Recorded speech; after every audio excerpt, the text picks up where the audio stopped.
Hi, welcome to Lydia's Kitchen. Today we're starting outside near our peach tree that we have. These peaches are not ready yet, but last year we got a ton of peaches and today we're going to make peach cobbler. So I wanted to start out here to just show you that I'm using fresh frozen peaches.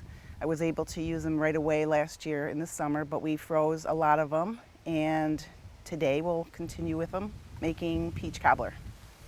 So if you want to follow me inside, we can start the process. Hi, welcome back. We're in my kitchen now, and we're going to start to make peach cobbler. But first I wanted to tell you how we use the peaches and how I froze them. So when I gathered all the peaches, and I had some friends helping me, we sliced them up and really just put them in freezer bags.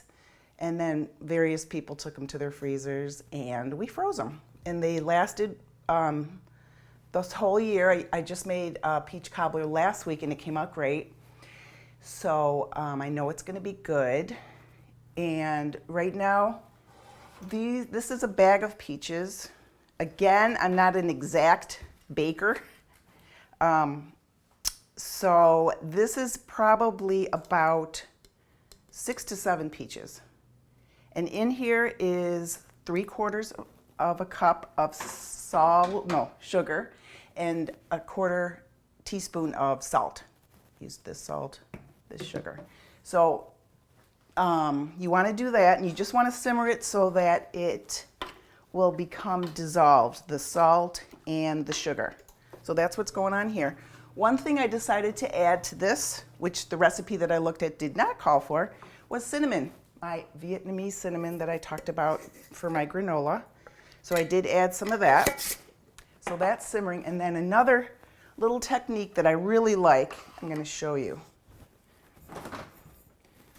Grabbing some butter, and you just take your butter. I'm going to use about this much of a stick. So I'm going to show you. I'm going to cut it into slices. And like this. While I do this, I'll put together the peach cobbler. So you have about 7 slices here. And then you take it, put it at the bottom of the pan. This is the pan I'm going to be using for the peach cobbler. Just put them, doesn't have to be perfect, it can be random. Trial and error again. I feel like I'm going to get one more slice. Can you guess where it's going to go? Okay. Get that. And then while your oven is preheating, my oven is ready to go. I have it at 375. My oven's a little bit cooler, so the recipe had called for 350, but I'm doing it at 375. So while you can simmer your peaches, you can place this in the oven. Be smart and time it, because otherwise you'll burn your butter. So I'm just going to time it for 5 minutes. And while we're doing that, while that's cooking, not really cooking, but browning, I'm going to go ahead and make the batter. So in the batter is 2 cups of sugar. Yes, there's a lot of sugar in this, but I'm telling you, once in a while, it's really good to have something sweet, and it's all fresh. Yes, they're frozen, but it's really your peaches. Oh, the other thing I wanted to tell you is if you don't have fresh peaches, maybe frozen, you can use canned peaches as well. So you would skip this part of the recipe if you decide to use them from the can. So 2 cups or... Miss Lydia, I have a question. Yes, ma'am. Did you put any liquid in the saucepan, or is it just the peaches? That's a great question, because I wanted to tell you that I did drain these. This makes so much liquid when you freeze them. So last night I put them in this with a bowl under it, and I drained all the liquid out, which is right here. So this recipe called for the liquid as well as the peaches. So I used part of it, and I feel like this is the right consistency. You can see there's some liquid in there, but I don't think I'm going to add a whole lot more. So you just kind of have to decide how liquidy you want it. But there are there is a cup of flour in here, so it's going to absorb the liquid too. So that's a cup of flour and a cup of sugar. This is a half cup, so that's what I'm putting 2 in. And then, the recipe did not call for this, but I'm adding some more cinnamon. I'm gonna add about a half a teaspoon here. And then I'm just gonna whisk it together. And then I have a secret ingredient that the recipe didn't call for either. The recipe did call for using milk. I truly believe you can use almond milk, any milk you want to use. This is something I recently started to add to my recipes when it calls for milk. Sometimes I will use dairy-free, but this one is really good. This is not the condensed milk, this is just evaporated milk. So I'm going to go ahead and open that.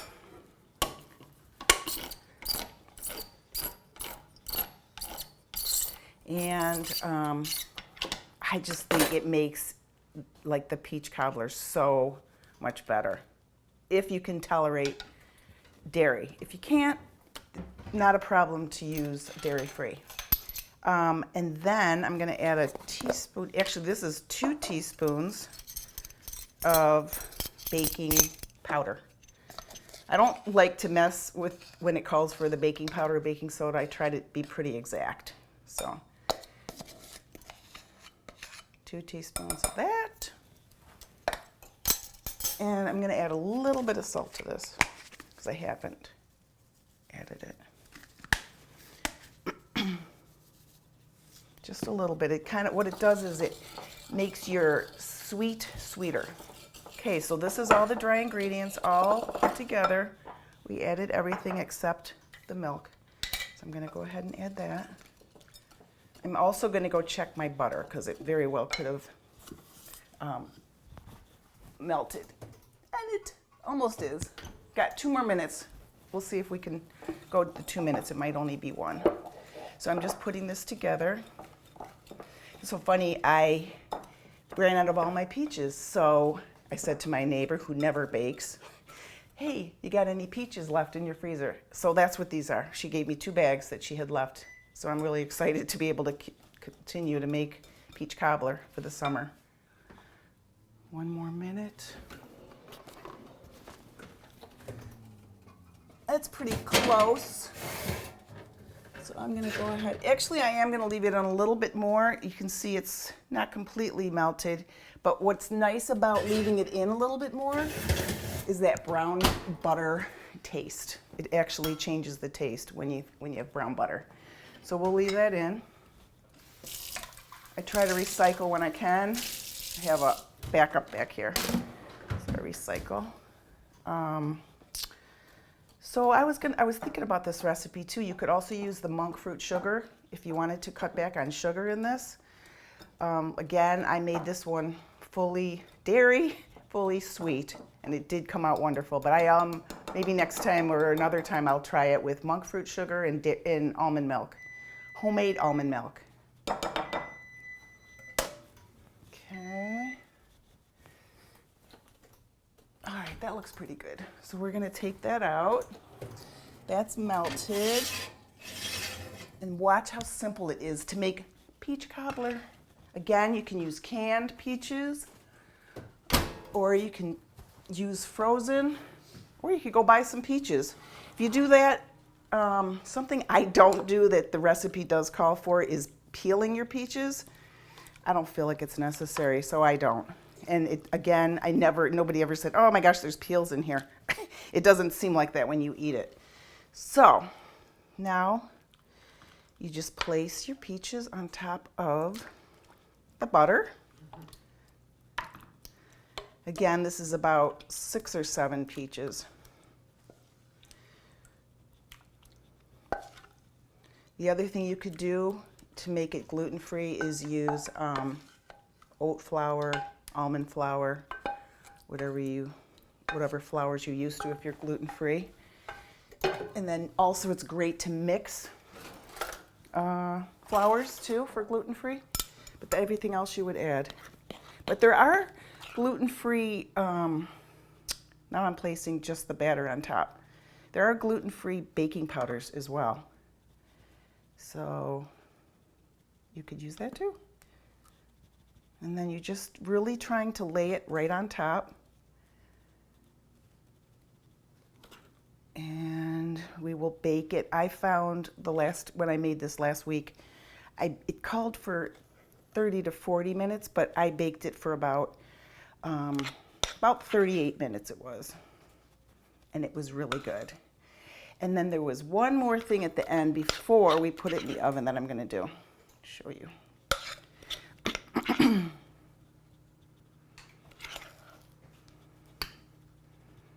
Next time, maybe I have 4 grandchildren. 2 of my grandchildren helped me with other recipes that I made, and next time maybe I'll have my 2 boy grandsons help. So, here's what we're gonna do. Just to add some little bit of extra to the top of our bake is a little bit of sugar.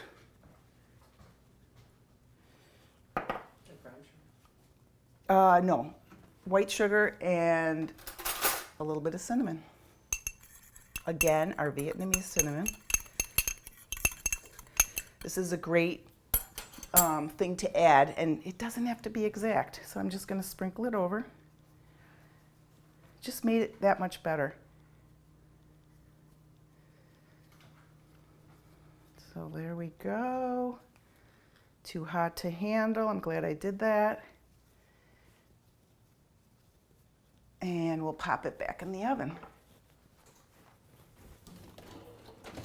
Okay, there's the finished, semi-finished. That's everything in. But you can see how simple that was. Literally making a batter, heating up your peaches, and that's it. I have a quick question. Yes, ma'am. Do you add nuts or anything else in there? You could add pecans. Okay, is it Would you pecans roast or the pecans? first, or would you use them raw? You could use them raw, but you know what? If you roast any kind of nuts, it helps bring out the flavor. So they are going to cook in the oven, obviously, but you absolutely could put them in a fry pan. You never need to add oil to nuts, and you could heat them up that way. Would you mix them into the peaches or put them on top? Depending on what you like. I love nuts, but I don't like them in my baked goods. So if you love them, then you can put them right in there.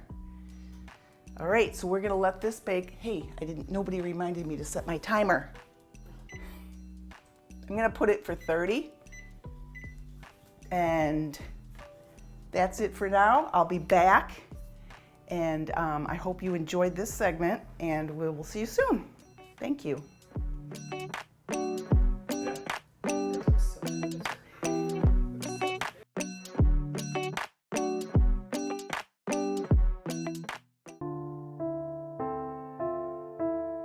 Hi, I'm Connie from Free Meal Program. I've come to you many times before. I haven't seen you in a while because things were holding pretty steady for us. But as you can see behind me, the pantry is empty again. We got hit real hard last night. We ran out of food. We served about 25 to 30 people more than we have been serving the past few weeks. There was a real spike last night. And so we ran out of food and milk and eggs and bread. And as you can see, we're just about out of groceries. So if you can see your way clear to make a donation, we would really appreciate it. You know, $10 helps at this point. As everyone knows, the price of groceries is skyrocketing. But we're going to keep doing what we're doing. We still have some grant money, but that's going to run out. So I am asking for your help again. At the end of what you're seeing here, this video, there will be a list of our grocery list that we hand out to our guests every week, so you can see exactly what items, if you prefer to shop, or if you see a great sale on something somewhere. Because the Dollar Tree is still great, but I'm finding things sometimes a little less than $1.25, because that was a huge jump for us. It's a 25% increase when they raise their prices. You can call me, 248-933-4579. Cash, checks made out to me, whatever you can do, and we need it, and obviously we need it soon. So later today I'm going to be sending out a letter to the restaurants in town asking for their help cooking for Wednesdays. People on the team they're great, they're golden, but we're getting really tired, and the cooking is falling to me 3 out of 4 weeks of the month now. Wood Chips is still with us, almost 2 years now. So I'm hoping, and Sick Pizza is going to join us. So I'm hoping some of the other restaurants will take advantage of this opportunity to serve their community. So again, do what you can to help. Call me if you want to drop off donations. I can meet you at the church. There is a box at OCTV Studio. That's at Seymour Lake Park, right in the same building as Parks and Rec. The Township Hall on Dunlap and the village offices have boxes also. So please give what you can. Thank you.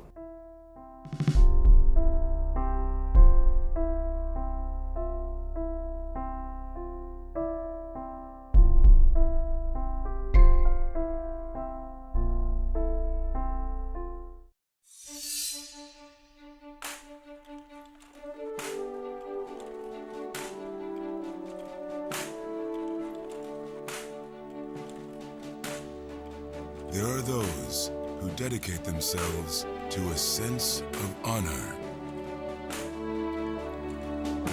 to a life of courage, and a commitment to something greater than themselves.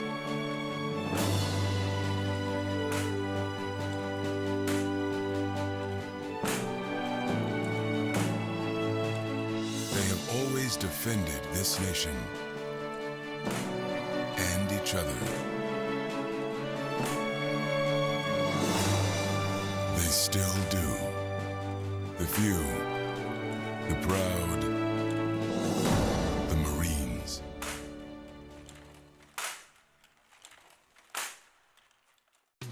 I've won Olympic gold medals. But this is a race I really want to win. 10 people in America drown every day. It's the race to save lives. 1 in 5 kids are younger than me. Growing up, my mom was afraid of the water, something she did not want me to feel. So I enrolled Missy in swim lessons. Swimming became my passion. It changed my life. And now you can do the same for someone that you love. Drowning is preventable. Did you know that swim lessons reduce the risk by 88%? Visit usaswimmingfoundation.org to find, get, or give a swim lesson. There's nothing more precious than your child's well-being. So act now before it's too late. Make us fly! I'm glad I did. Thanks, Mom. The USA Swimming Foundation, saving lives and building champions. This one's for the real ballers and shot callers, the sisterhood of women in tech. They're discovering cures, building apps, and programming the blockchain. They're CEOs, worldwide hustlers who can make it rain. They're tearing down the old boys club and seeing big gains. 'Cause when women in tech come together, you know they make that change.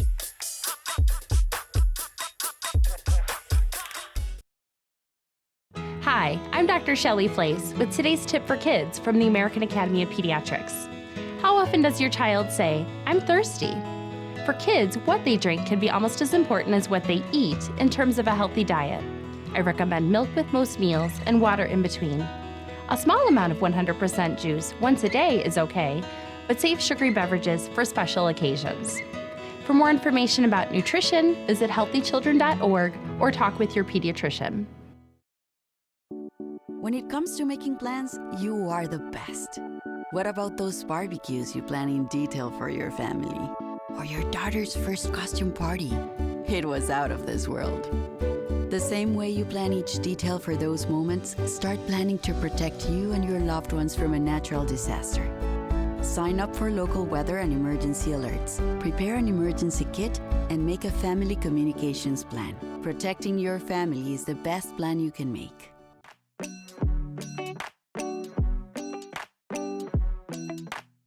Hi, welcome back. We have the cobbler in the oven, cooking, baking, I should say. And I just wanted to tell you a story. We made the pasta during our first episode, and I wanted to tell you that a week before that I had gone to New York City, and I went to a great store called Italy, and it's actually founded by someone named Lydia. She spells it a little different than me, but you've probably seen her. She's a very famous chef. She's an Italian chef, and it was such an amazing store. There was all sorts of gadgets, but the biggest thing that was so amazing to me was the pasta that was continually being made, all different shapes, sizes, and so I did ask what kind of flour they used. So that was really fun for me to see, which inspired the episode. So I want you all to know this too. I'm very new at doing this. I'm in my kitchen every day, of course, and I love to cook, but you guys aren't usually with me. So it's a little different, so bear with me if I seem nervous, which I am, to be honest. But I really enjoy sharing my cooking, and I love to cook for other people too. A lot of times people say, oh, can I have that recipe? And I'm like, no, I'll just make it for you. But truly, it's really fun to share recipes. So now I was going to show you one more thing. I've been making, like a lot of people, I've been making sourdough. I started with the pandemic. I started watching a ton of videos. I had a ton of fails, but I feel like after 2 years, I've been making it every other week. I've got it down now. So I thought I would share the very first part of making sourdough. Actually, it's not the very first part. The very first part is this, my starter. So this is something I made using whole wheat flour and, are you ready for this, these major ingredients? Water. So that's all it is, flour and water. And it becomes fermented when you let it sit. And I do change, it's not necessary, but I do change the glass. I decided to use glass. You can use plastic, 7 days. I don't have the starter recipe like on the top of my head, but I can absolutely get it if somebody really wants it. The other thing I can do is share my starter. And all you need is, I'll show you how much you need. When you're gonna make bread, for the recipe that I follow, is all you need is like a teaspoon of this. So right now what I'm gonna show you is the leaven.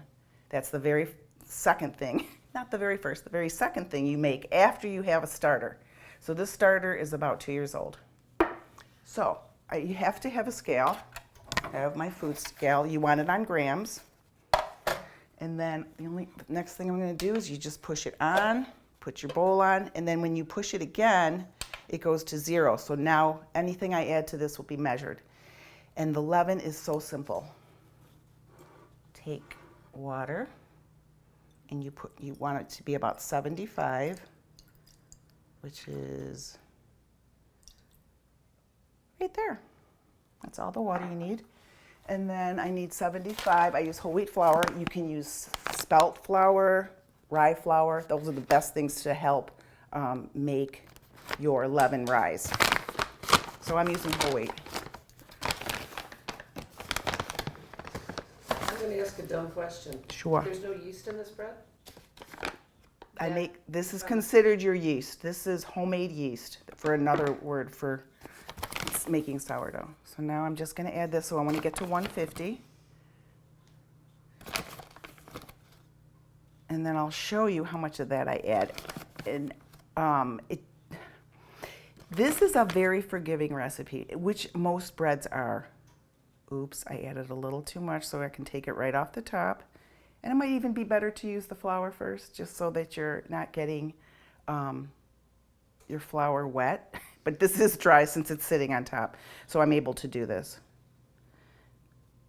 I try to make it pretty exact. It doesn't, but again, it doesn't have to be. I'll show you what I'm not exact about. Okay, so now we're at 150, flour and water. That's it, flour and water.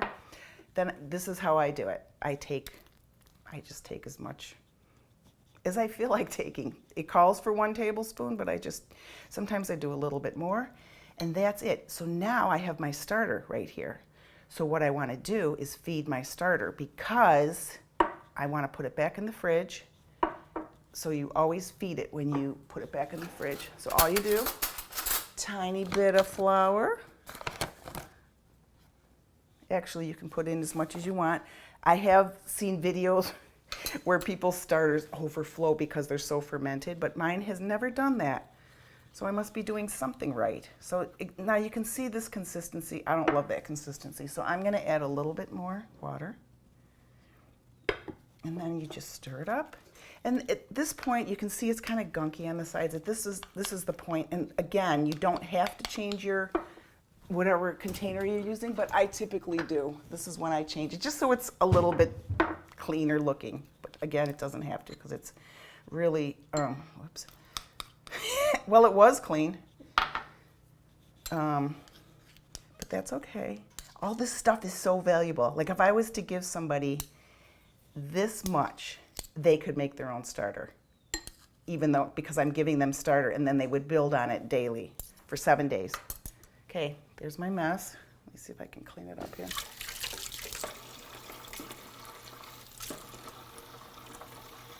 Go.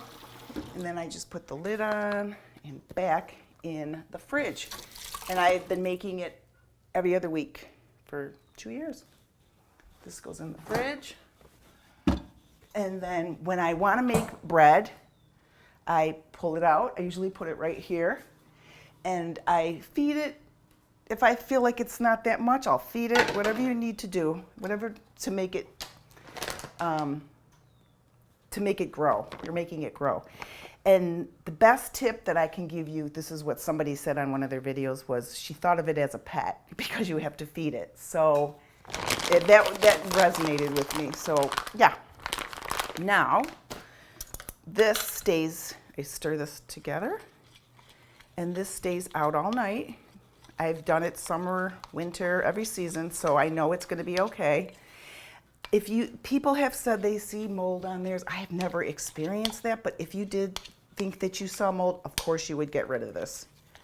But in one night, it's not going to get mold. Some people have had mold on their starters, but mostly you think it's mold and it's not.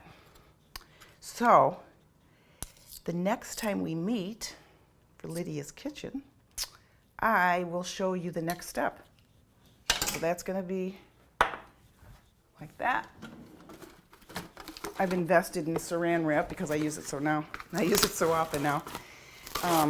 But I just put it like this, like that, and that's it. And then this is going to be this becomes a bigger starter for 2 loaves of bread that I make.